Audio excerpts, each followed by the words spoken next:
As a collector, I've had a really hard time justifying buying PSA 10s sometimes. You pay such a huge premium when in reality a lot of the other companies it seems like have pretty fair and similar grading standards. So for the past couple of months for my collection, I've had a ton of success buying Beckett 9.5s, SGC 9s, those sort of things, crossing them over to PSA, and ending up getting the same card for a very significant discount than what I would have paid to just buy the card outright in a PSA slab. Now, today's video, we get to try this again. I've had a ton of success in the past. This video is, let's just say, a little bit of a different story. You're gonna see what I'm talking about in a bit. Now, this is a full PSA order, and the part that's gonna make this video a little more exciting is we have some absolute monsters that are involved in this video that have nothing to do with the snapping side of it. So hope you enjoyed the reveal. Hit the like, hit the subscribe if you enjoy the video. Let's go check out how we do. Up first, we have an SGC 9 of the 1998 Bowman's Best Atomic Refractor Charles Woodson. I actually already have a PSA 10, so this will be a duplicate regardless. Obviously, I would shoot for a 10 here. That would be incredible. If we can just at least cross to a 9, I'd be super happy. And honestly, an 8 would be very, very disappointing. This card looked amazing, so I'm really hoping we get a good grade here. Up next, we have a 2014 Topps Chrome Gold Refractor for Peyton Manning. These had quad 9.5 subgrades. I'm really hoping we can gem this one because I had a 9 prior. I actually sold that one once I bought this 9.5 just with the hopes that we could get a 10 and upgrade. It's a big one for the collection. I really hope we can gem it here.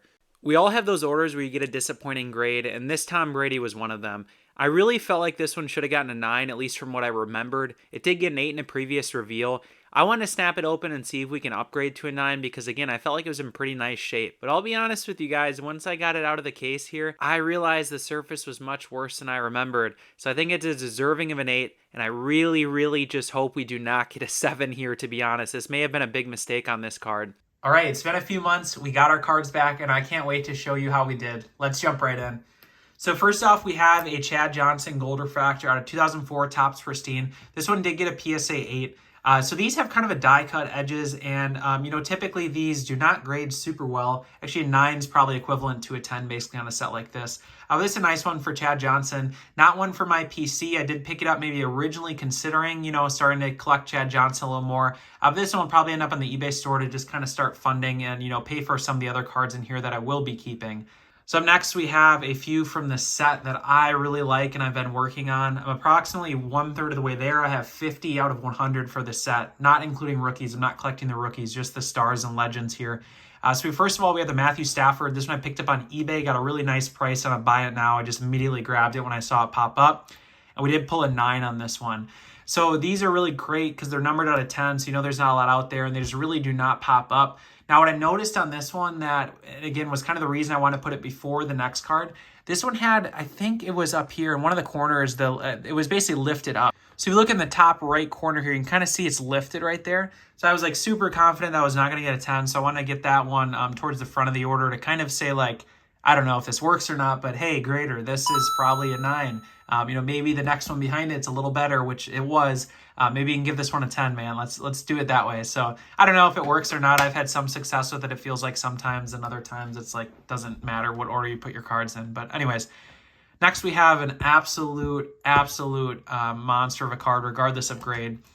This is the Kelvin Johnson 2013 Select Gold Prism. I got this at the National Convention. I actually missed it. I did not spot it at the show while I was there. A buddy sent me a picture, found it. I immediately picked it up. Probably a slight, overpay or, I paid very strong on it. But again, it was a card that I knew I was going to have a heck of a time finding at open auction. So I wanted to grab it, at a show like that. There's just the best spot to grab one of these. Was really, really nice shape. The only thing is this top left corner was, again, kind of similar to the Stafford. It's probably tough to see, but otherwise, it was absolutely perfect, centered, no surface issues, that sort of thing.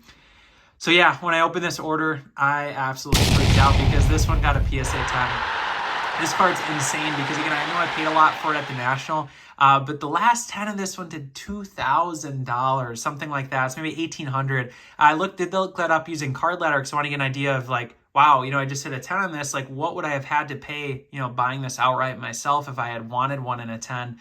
Yeah, it's close to 2,000. That kind of gives, a little bit of evidence there to how strong Kelvin Johnson markets is in general. I know there's a lot of big collectors out there. So the fact that I could get one of those at a discount, again, buying a raw, or like I'm going to show you here with some of the other cards, you buy a different grading company.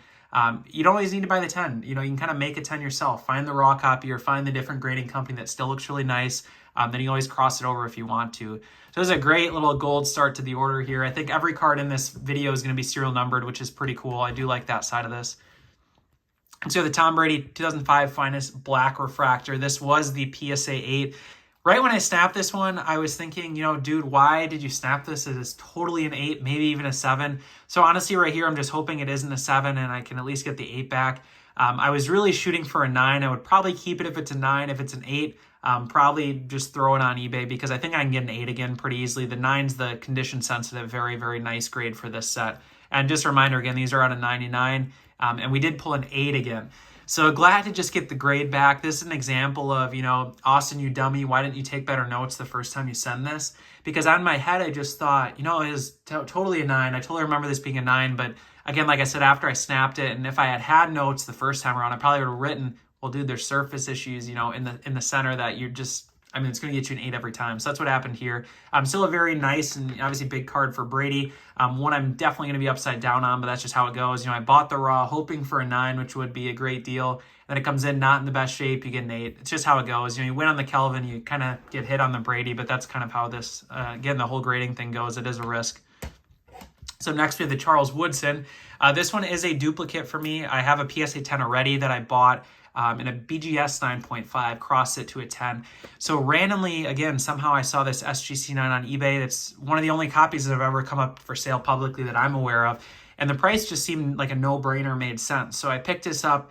Again, if I get a 9 here, still very happy with it. A very good deal. A 10 would be just unfreaking believable. An 8 would be a big disappointment. So let's see how we did. We pulled a PSA 9. So this, again, when I saw the order, I was like pretty content, like, okay, that's fine. Again, got the 8 with the PSA Brady, so threw $15 away, whatever. But this one is a win because, again, you buy the SGC 9 at, I feel like, a decent discount. I think a PSA 9 want to run quite a bit higher.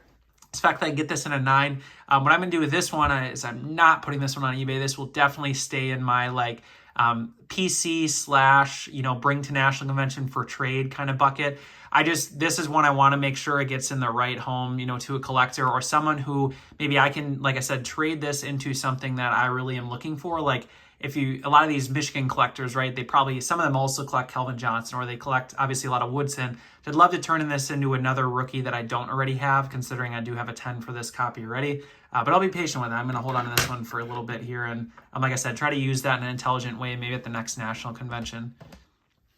All right, next here we have the Jerry Rice on a 1999 Finest. I told you guys this awesome order. This is numbered out of 100. These are very tough to find, especially with serial numbers. So a lot of these copies, and the same with that Woodson, actually, you'll get backdoor copies where there's no serial number. I would absolutely stay away from those if you guys see them online.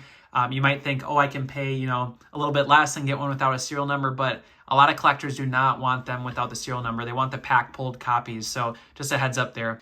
So like the Chad Johnson, these are tricky here with the die cut edges.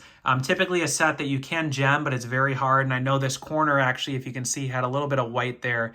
So I was figuring probably an 8, maybe a 9, and we did hit a 9 on this one, which I was absolutely pumped about. This one will definitely be going to the collection. In another upcoming video, I actually had one that I graded and got a 5 on. And I snapped it out. So we'll see how that does. I was very disappointed. I did not think it deserved a 5. I thought it looked very similar to this one. So regardless, we definitely have a 9 in the collection. If that one can somehow go from like a 5 to a 10, I don't know what to do at this point with grading. That's just crazy to me. But hopefully that one gets a somewhat respectable grade because I think the 5 was so unwarranted. And then we can maybe, sell that one or trade that one to try to get more from this set. So I'm kind of working on the Hall of Famers here. Particularly this Gems insert set. I need like the Favre and some other players. So keep an eye out. I have the Barry now and the Jerry Rice. So the two biggest are completed for that set. Up next, another Jerry Rice is 1998 Topps Chrome Measures of Greatness Refractor. Did get a 10. This one actually is not serial numbered, so I was wrong. There is some in here without serial number. This is a nice copy here, a good one to hit a 10 on. These refractors typically do pretty well, and like I mentioned, if you see this channel, what I kind of do is I like to hold on to stuff that I can't really replace. These golds just absolutely don't pop up. These base refractors you could probably go find at any given point. So I'll probably sell the 10 and then you again fund something else for the collection that I want to hold on to a little more long term. 2002 Finest Drew Brees Refractor. I did get this one at the National as well. It sitting in a showcase for literally 20 bucks, and I love this set. You know, it was a Fractor, it was Drew Brees, so it kind of checked a lot of boxes that I really liked. So we did get the 10, and it'll probably be one that I will sell to fund some more for the PC, but this is a huge grade on a 20 plus year old set. So it goes to show you these are out there. In particular, I guess at the National, you can find raw cards that do fairly well. And actually, the Jerry Rice was from the National too. I just realized that. So that was a raw copy that I think I've talked about on the channel before when I kind of highlighted my National pickups. So 2 gems on National pickups with the Kelvin and the Brees, and then we even got a 9 here on this one.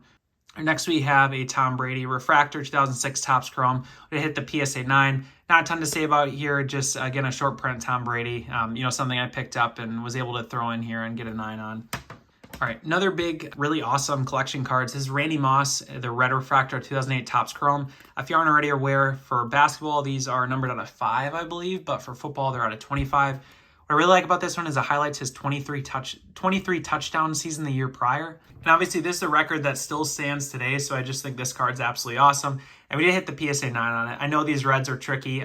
This one, I think, had minor surface, so it makes sense here. So you have the base and now the leaders insert, that is TC 130. I believe he has another leaders insert for leading the league in receiving yards. So that's the other one I'll still have to find here for the set if I want to complete all of them for Randy Moss.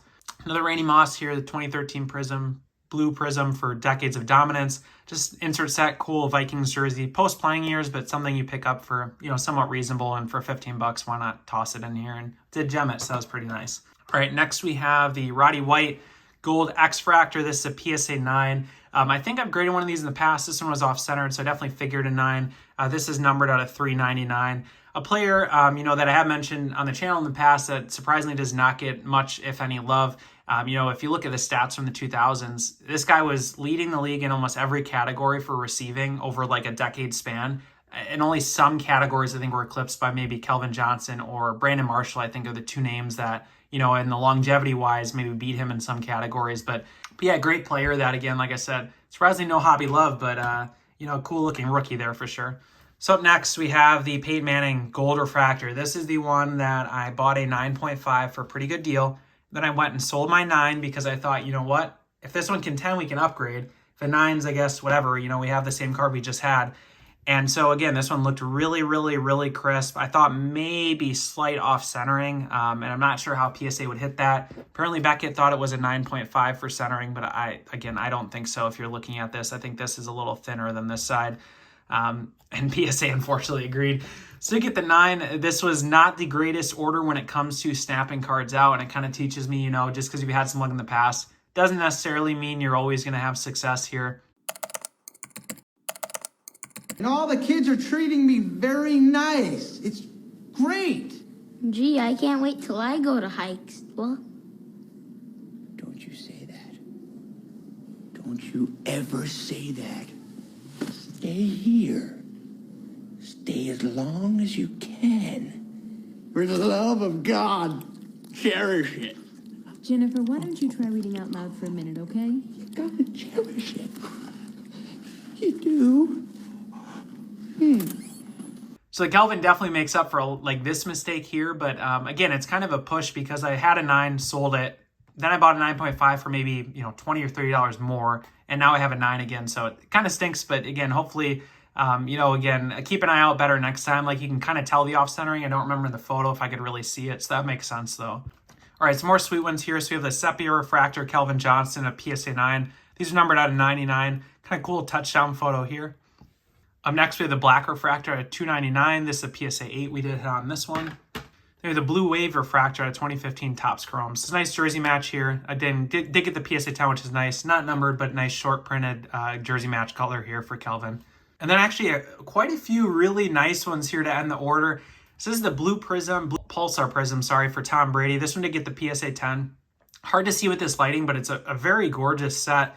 These do pretty well, so nice hit of PSA 10 here on that one. All right, and then to wrap up here, we do have 3 from the 2002 Topps Pristine set. So this is the Terrell Owens. We did hit a PSA 10. This set I just love the design of. They're numbered out of 349. Actually grade fairly easily, and they come in case, so you typically, get pretty good condition here. And I just like the players that are in this. Like, you have a lot of the kind of older guys who are still playing from the 90s, like Terrell Owens, Jerry Rice, some of those guys. But then you also have the new names, at this point, like Tom Brady, Peyton Manning, a lot of the quarterbacks that are, going to be big for the next 10 years plus after this. And then next we have the Jerry Rice. We did gem this one as well. Great looking card in the Raiders uniform. Unfortunately, I'd rather have the 49ers jersey here, but PSA 10 there. And then finally we have a Marshall Faulk, and we did hit a PSA 10 on this one. Speaking of guys that don't get much love, Marshall Faulk's another one that always kind of surprises me. Seems like a guy who'd be fun to collect and fairly affordable, but I just don't see a ton of people out there. He's not super mainstream. There are some, I'm sure, hardcore collectors, but good way to round out the order. And we did end a surprisingly good gem rate. Again, we have more 10s than we have 9s, more than we have 8s. So that's, something you can't complain about. Although the cross grading didn't work, I hope you guys enjoyed this one. And I got to say, man, that Kelvin Johnson, that tops this whole order off. Thanks for joining. I'll see you next week.